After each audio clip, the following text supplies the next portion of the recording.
Hey, George. Oh, hey. I asked Javon Kinlaw this question, and I'll ask you just about how much more excited he gets playing in a primetime game. And he said he doesn't get excited, he gets angry. How would you describe yourself and your mindset for primetime games? I don't know if I ever play angry, really.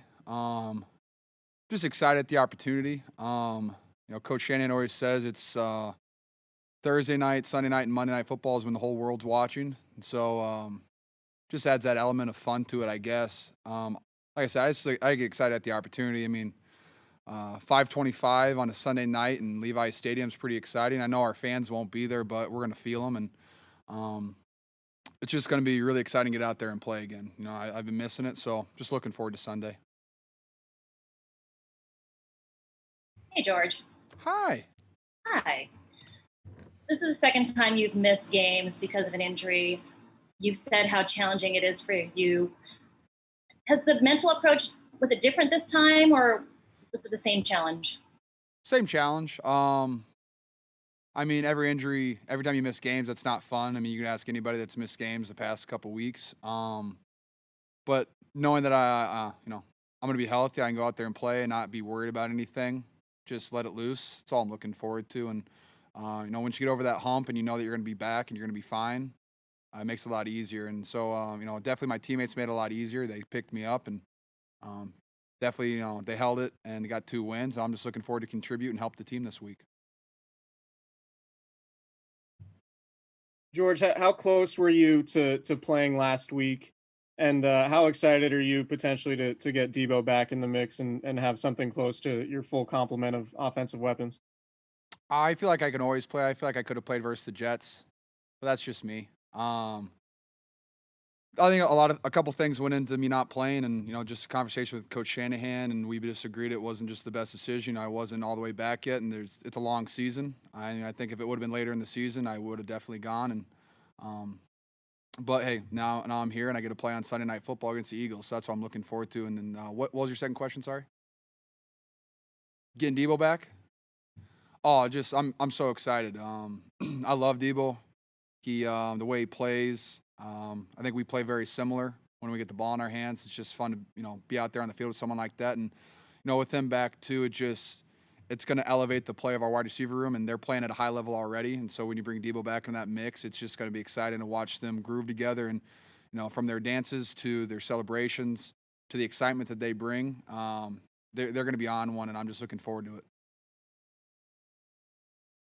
Hey, George. Hi. The cameras, how you doing? The cameras caught you watching the game with Jimmy on the sideline. Obviously, we couldn't see the whole game. Did you watch the entire game with Jimmy? And if not, who else did you watch it with? And what is it like to, when so many of you guys are out, how's that communication? What are you guys talking about during the game on the sideline? Well, Jimmy got an earpiece so he could hear all the plays. I didn't get one because I'm not a quarterback. I don't know who I need to talk to about that. But so I had to get all the plays from him. And then I was watching with him. We went down and scored. And then I think the next series, it wasn't a very good series. And so, because I wasn't standing next to him, and I'm a superstitious guy. And so I watched the rest of the game next to Jimmy, making sure I was on his left side. That's just, I'm superstitious in that way. But I mean, the conversation on the sideline, we just try to, I do my best to be a leader out there, but at the same time, I'm not playing. And so I let the guys play and I let them do what they need to do. And I just enjoy watching my tight ends play and play at a high level. I mean, Ross Dwelley had a hell of a game, played incredible. So I'm just excited to see him get that opportunity. And, Jordan was playing at a high level too before he had that knee thing. And even Charlie got in there, got some great meaningful reps. And so I'm just excited to see the tight end room take a step forward, and hopefully I can help take another step forward this Sunday.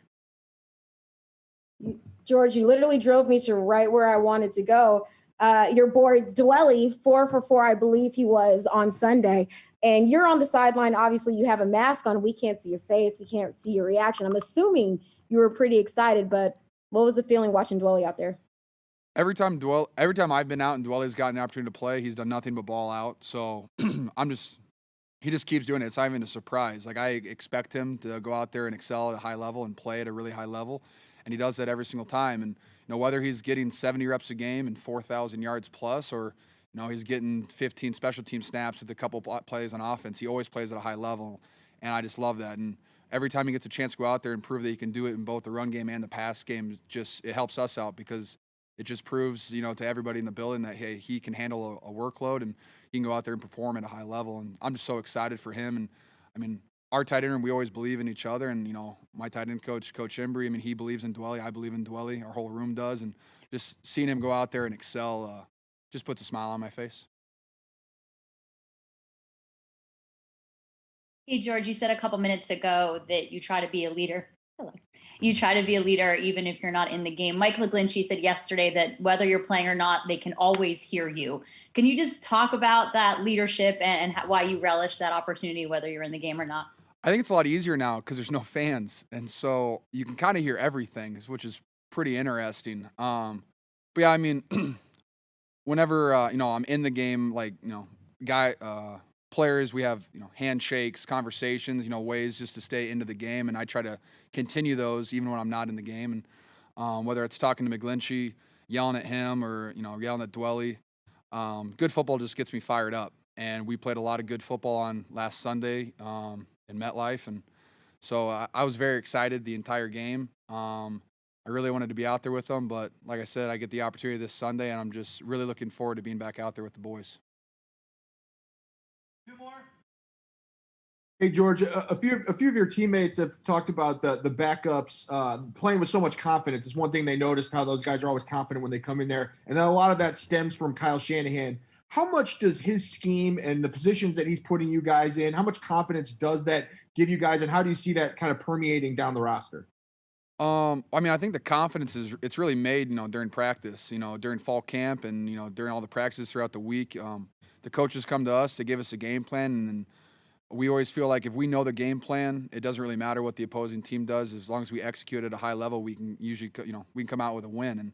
And so the confidence just goes down the whole roster because we all know that. And we know that our coaches always put in 100% effort. They're always going to give us their best shot. And so we go out there and we do what we're supposed to do, make the makeables, and then go out and make a great play every once in a while.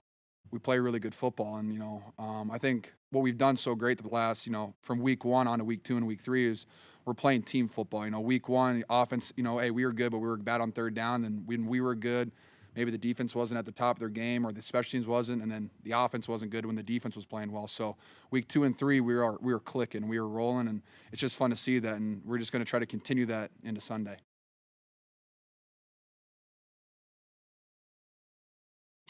George, what were your impressions of Nick Mullins, and how would you describe just what his demeanor is out on the field? What kind of competitive fire does he have? You guys know I love Nick. He's the same every single day, and that's why I love him. And even when he's at practice, it feels like it's a game with him, and that's what I love about him. He's always locked in, and he's always just ready to roll. And he is a leader out there. He leads in a different way. He just, leads with his play, which is what I respect. He never messes up. He's just there. He's consistent. And he just works hard. And I think that's just what our team responds well to, is just guys that go out there, they do their job, they do it at a high level. And that's what Nick does every single day. I love watching Nick play. I mean, we have a connection. I mean, I love all 3 of our quarterbacks. I think they're all great QBs. And getting the chance to play with Nick again, I'm excited about it, because it's BDN and he's a great QB.